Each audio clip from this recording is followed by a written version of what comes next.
بسم اللہ والصلاة والسلام علی رسول اللہ وعلی آلہ واصحابہ وازواجہ اجمعین۔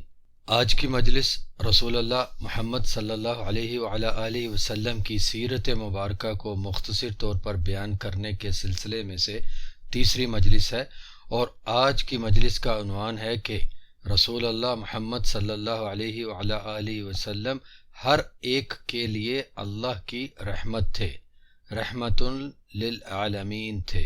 اللہ سبحانہ و تعالیٰ کا فرمان ہے کہ وَمَا أَرْسَلْنَاكَ إِلَّا رَحْمَةٌ لِلْعَالَمِينَ، اور ہم نے آپ کو سب جہانوں کے لیے صرف رحمت بنا کر بھیجا ہے۔ سورت الانبیاء کی آیت نمبر 107۔ اور اللہ سے بڑھ کر سچ بولنے والا اور کون ہے بھلا؟ لہٰذا یقیناً اللہ نے اپنے رسول کریم محمد صلی اللہ علیہ وعلی آلہ وسلم کو سارے جہانوں کے لیے رحمت بنا کر بھیجا، اور کسی شک اور شبے کے بغیر اللہ کے آخری نبی اور رسول کریم محمد صلی اللہ علیہ وعلی آلہ وسلم صرف انسانوں کے لیے ہی رحمت نہیں تھے بلکہ ساری مخلوق کے لیے رحمت تھے۔ ابو موسیٰ الاشعری رضی اللہ تعالی عنہ کا کہنا ہے کہ رسول اللہ علیہ الصلوۃ والسلام نے ہمیں اپنے نام بتاتے ہوئے ارشاد فرمایا، انا محمد و احمد والمقف والحاشر ونبی التوبہ و نبی الرحمہ، میں محمد ہوں اور احمد اور آخری نبی ہوں، اور حشر میں لے جانے والا ہوں، اور توبہ والا نبی ہوں، یعنی توبہ لے کر آنے والا نبی ہوں، اور رحمت والا نبی ہوں۔ صحیح مسلم کی کتاب الفضائل میں سے باب نمبر 34 میں یہ حدیث شریف ہے۔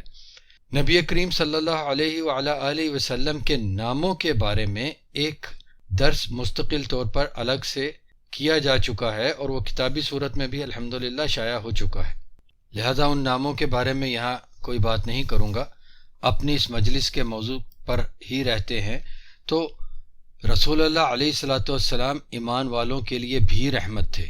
اللہ تبارک و تعالی نے فرمایا، لَقَدْ جَاءَكُمْ رَسُولٌ مِّنْ أَنفُسِكُمْ عَزِيزٌ عَلَيْهِ مَا عَنِتُّمْ حَرِيصٌ عَلَيْكُمْ بِالْمُؤْمِنِينَ رَءُوفٌ رَحِيمٌ۔ تم لوگوں کے پاس تم میں سے ہی رسول تشریف لائے ہیں جن کو تمہارے نقصان والی بات بوجھل لگتی ہے، اور جو تمہارے فائدے کے خواہش مند رہتے ہیں، ایمان والوں کے ساتھ بہت شفیق اور مہربانی کرنے والے ہیں۔ سورت التوبہ کی آیت نمبر 128 ہے یہ۔ اور ابو ہریرہ رضی اللہ تعالی عنہ سے روایت ہے کہ رسول اللہ علیہ الصلوۃ والسلام نے ارشاد فرمایا، انی لاقوم الی الصلاۃ وَأَنَا أُرِيدُ أَنْ أَطَوِّلَ فِيهَا فَأَسْمَعُ بُكَاءَ الصَّبِيِّ فَأَتَجَوَّزُ فِي صَلَاتِي كَرَاهِيَةَ أَنْ أَشُقَّ عَلَىٰ أُمِّهِ۔ میں نماز شروع کرتا ہوں، یعنی کبھی ایسا ہوتا ہے کہ میں باجماعت نماز شروع کرتا ہوں اور چاہتا ہوں کہ اس نماز کو میں طویل کروں، لمبا کروں، لیکن کسی بچے کے رونے کی آواز سن کر اس کی ماں پر ہونے والی سختی کا خیال کرتے ہوئے میں نماز مختصر کر دیتا ہوں۔ صحیح بخاری کتاب صفت الصلاۃ باب 79 کی یہ حدیث شریف۔ اور ابو ہریرہ رضی اللہ تعالی عنہ سے ہی روایت ہے کہ رسول اللہ علیہ الصلوۃ والسلام حسن اور حسین رضی اللہ عنہما کو چوم رہے تھے کہ حابس بن اقرع رضی اللہ عنہ ایک صحابی نے یہ منظر دیکھا تو عرض کیا، اے رسول اللہ، میرے 10 بیٹے ہیں لیکن میں ان میں سے کبھی کسی کو نہیں چومتا۔ تو رسول اللہ علیہ الصلوۃ والسلام نے ان کی طرف یعنی حابس کی طرف نظر فرمائی اور ارشاد فرمایا، من لا یرحم لا یرحم، جو رحم نہیں کرتا اس پر رحم نہیں کیا جائے گا۔ یہ حدیث متفق علیہ ہے، یعنی صحیح بخاری اور صحیح مسلم دونوں میں لکھی گئی ہے۔ صحیح بخاری میں کتاب الآداب باب 18 اور صحیح مسلم کتاب الفضائل باب 15 میں ہے یہ حدیث شریف۔ رسول اللہ علیہ الصلوۃ والسلام نے ارشاد فرمایا ہے، الراحمون یرحمہم الرحمن ارحموا من فی الارض یرحمکم من فی السماء۔ رحم کرنے والوں پر رحمان رحم کرتا ہے، تم ان پر رحم کرو جو زمین پر ہیں، تم پر وہ رحم کرے گا جو آسمان پر ہے۔ سنن الترمذی کی حدیث ہے یہ، کتاب البر والصلہ باب 16 اور سلسلہ احادیث صحیحہ میں امام البانی رحمہ اللہ نے اس کو صحیح قرار دیا ہے۔ حدیث نمبر 225 میں اس کی تفصیلات دیکھی جا سکتی ہے۔ اس حدیث شریف میں ہمیں یہ بھی پتہ چلا کہ اللہ سبحانہ و تعالیٰ آسمانوں کے اوپر ہے، ہر جگہ موجود نہیں ہے۔ اس موضوع پر جو کہ اللہ کی توحید کا ایک خاص اور اہم موضوع ہے، اس پر الحمدللہ ایک مکمل کتاب لکھ کر شائع کی جا چکی ہے جس کا عنوان ہے اللہ کہاں ہے۔ تو سامعین کرام، اس بات میں شک کی کسی کے لیے کوئی گنجائش ہے ہی نہیں کہ نبی کریم محمد صلی اللہ علیہ وعلی آلہ وسلم اپنے ہر فرمان پر سب سے پہلے اور مکمل اور بہترین طور پر عمل فرماتے تھے۔ لہذا جو ہدایات، جو ارشادات انہوں نے اپنی امت کو کی، اپنے صحابہ کو کی، ان پر وہ سب سے پہلے خود عمل فرماتے تھے اور سب سے زیادہ خود مخلوق پر رحم کرنے والے تھے۔ رسول اللہ علیہ السلام کافروں کے لیے بھی رحمت تھے۔ اہل مکہ نے نبی کریم محمد صلی اللہ علیہ وعلی آلہ وسلم پر اور صحابہ پر کیا کیا ظلم نہیں کیے تھے، لیکن جب اللہ تعالیٰ نے مکہ فتح کروا دیا تو محمد صلی اللہ علیہ وعلی آلہ وسلم نے سب کی معافی کا عام اعلان فرماتے ہوئے ارشاد فرمایا، میں تم لوگوں کو وہی کہتا ہوں جو یوسف نے اپنے بھائیوں کو کہا تھا، یعنی یوسف علیہ السلام نے اپنے بھائیوں کو کہا تھا کہ تم لوگوں پر آج کوئی گرفت نہیں، اللہ تمہاری بخشش کرے اور وہ رحم کرنے والوں میں سب سے بڑھ کر رحم کرنے والا ہے۔ سنن البیہقی الکبریٰ اور شرح معانی الاسعار میں یہ حدیث شریف ہے۔ رسول اللہ علیہ السلام عمومی طور پر تمام انسانوں کے لیے ہی رحمت تھے۔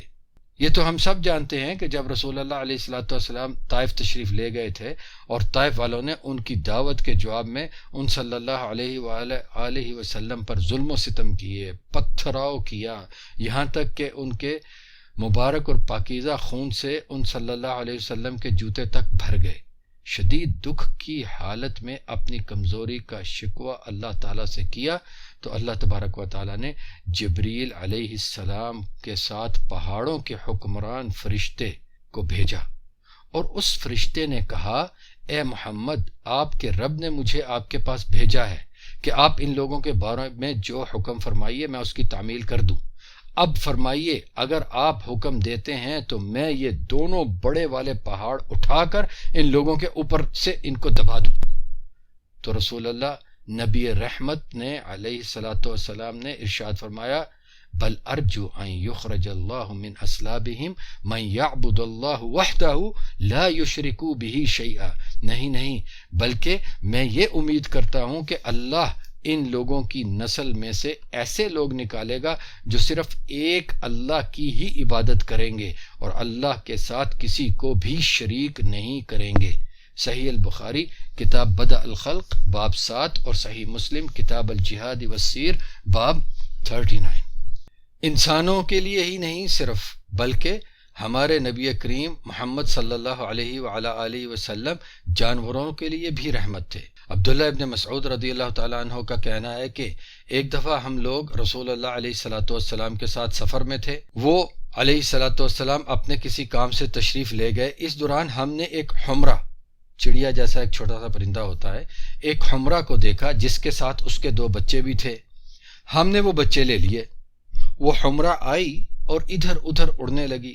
نبی علیہ السلام واپس تشریف لائے، اس حمرہ کو دیکھ کر فرمایا، من فجع هذه بولدها ردوا ولدها الیہا، کس نے اسے اس کے بچوں کی وجہ سے خوفزدہ کر رکھا ہے، اس کے بچے اس کی طرف واپس پلٹاؤ۔ اور چیونٹیوں کی ایک بستی جسے ہم لوگوں نے جلا دیا تھا اسے دیکھ کر دریافت فرمایا، من حرق هذه، کس نے انہیں جلایا ہے؟ ہم نے عرض کیا، ہم نے ایسا کیا ہے۔ تو رسول اللہ علیہ السلام نے ارشاد فرمایا، انه لا ينبغي ان يعذب بالنار الا رب النار، یہ جائز نہیں کہ آگ کے رب یعنی اللہ کے علاوہ کوئی اور کسی اور کو، کسی مخلوق کو آگ سے عذاب دے۔ سنن ابو داؤد حدیث نمبر 2675 اور سلسلہ صحیحہ میں یہ حدیث نمبر 25 ہے۔ عبداللہ ابن عباس رضی اللہ تعالیٰ عنہ کا کہنا ہے کہ ایک دفعہ ایک شخص جانور ذبح کرنے کے لیے اس جانور کو لٹائے ہوئے تھا اور پھر اس کے بعد چھری تیز کرنے لگا، تو رسول اللہ علیہ السلام نے یہ دیکھا تو ارشاد فرمایا، اترید ان تمیتها موتات ہلا حددت شفرتک قبل ان تدعجها، کیا تم اس کو ایک سے زیادہ دفعہ مارنا چاہتے ہو؟ تم نے اس کو لٹانے سے پہلے چھری تیز کیوں نہیں کر لی؟ دیکھیے رحمت نبی علیہ السلام کی، یہ حدیث شریف مستدرک الحاکم کتاب الاداحی میں ہے، اور امام البانی نے سلسلہ صحیحہ میں حدیث نمبر 24 کے ضمن میں اس کو صحیح قرار دیا ہے۔ رسول اللہ علیہ الصلوۃ والسلام محمد صلی اللہ علیہ وعلی آلہ وسلم صرف انسانوں اور جانوروں کے لیے ہی نہیں بلکہ جمادات کے لیے بھی رحمت تھے۔ کھجور کے درخت کے اس تنے پر رسول اللہ علیہ الصلوۃ والسلام کی رحمت ملاحظہ فرمائیے سامعین، جس تنے پر وہ صلی اللہ علیہ وعلی آلہ وسلم خطبہ ارشاد فرمایا کرتے تھے۔ جب نبی کریم صلی اللہ علیہ وسلم کے لیے ممبر تیار کیا گیا اور انہوں نے اس تنے کو چھوڑ دیا تو اس تنے میں سے سسکیوں کی آواز آنے لگی جو آہستہ آہستہ بڑھتی گئی، اور لوگوں نے اس میں سے بیل کے خرخرے جیسی آواز سنی، یہاں تک کہ مسجد اس کی پرسوز آواز سے گونج اٹھی۔ تو رسول اللہ علیہ الصلوۃ والسلام ممبر سے نیچے تشریف لائے اور اس تنے پر اپنا ہاتھ مبارک رکھا تو وہ خاموش ہو گیا۔ صحابہ رضی اللہ عنہم اجمعین کا کہنا ہے کہ اگر رسول اللہ علیہ الصلوۃ والسلام اس تنے کے ساتھ ایسا رحمت والا معاملہ نہ فرماتے تو وہ قیامت تک رسول اللہ علیہ الصلوۃ والسلام کے فراق کے دکھ میں سسکتا رہتا۔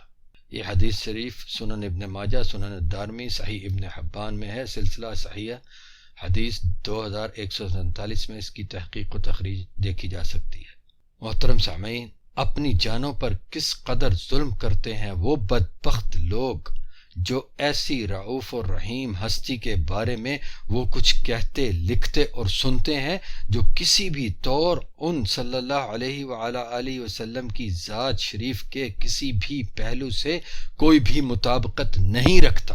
الزام تراشی کرتے ہیں نبی علیہ الصلوۃ والسلام پر، ان کو ظالم قرار دیتے ہیں، لیکن کیا ہم ان ظالموں کی اس جرت مندی میں مددگار نہیں؟ غور کیجئے، کیا ہم ان ظالم لوگوں کی اس ظلم میں ان کے مددگار نہیں؟ جی ہم ان کے مددگار بن جاتے ہیں، کیونکہ ہمارے اقوال اور افعال میں ہمارے رسول محمد صلی اللہ علیہ وعلی آلہ وسلم کے افعال اور اقوال کی نمائندگی نہ ہونے کے برابر ہے، اور نہ ہی ہم اپنے نبی کریم محمد صلی اللہ علیہ وعلی آلہ وسلم کی شخصیت کا صحیح تعارف دوسروں کو کرواتے ہیں، نہ قولی طور پہ نہ عملی طور پہ۔ ہماری یہ بدفعلی، ہماری صرف اور صرف زبانی محبتوں کے دعوے اور عملی طور پر نبی کریم صلی اللہ علیہ وسلم کی سیرت مبارکہ کو نہ اپنانے کا نتیجہ ہے یہ کہ کافر اور مسلمانوں کی صفوں میں بھی پائے جانے والے منافق لوگ ہمارے نبی کریم علیہ الصلوۃ والسلام کی ذات مبارک سے وہ صفات جوڑتے ہیں، ان پر وہ الزامات لگاتے ہیں جن کا سرے سے کوئی کہیں قطعاً ثبوت میسر نہیں ہو پاتا، جو سراسر جھوٹ اور بتلان ہیں۔ ان گندے لوگوں کی اس گندی بےہودہ کارروائی کی ذمہ داری کچھ ہم پر بھی آتی ہے۔ اللہ تبارک و تعالی ہمیں یہ ہمت اور جرت اور حوصلہ عطا فرمائے کہ ہم اس کے آخری نبی کریم اور رسول کریم محمد صلی اللہ علیہ وعلی آلہ وسلم کی سچی، حقیقی، عملی محبت کا مظاہرہ کریں، ان کے اخلاق کو اپنائیں، ان کی صفات کو اپنائیں اور ان کے احکام پر مکمل طور پر عمل کر کے دکھائیں۔ میرا سب کچھ ان صلی اللہ علیہ وعلی آلہ وسلم پر قربان ہونا قبول فرمائے میرا رب۔ اللہم صلی علی محمد وازواجہ وذریتہ کما صلیت علی آل ابراہیم وبارک علی محمد وازواجہ وذریتہ کما بارکت علی آل ابراہیم انک حمید مجید۔ والسلام علیکم ورحمۃ اللہ وبرکاتہ۔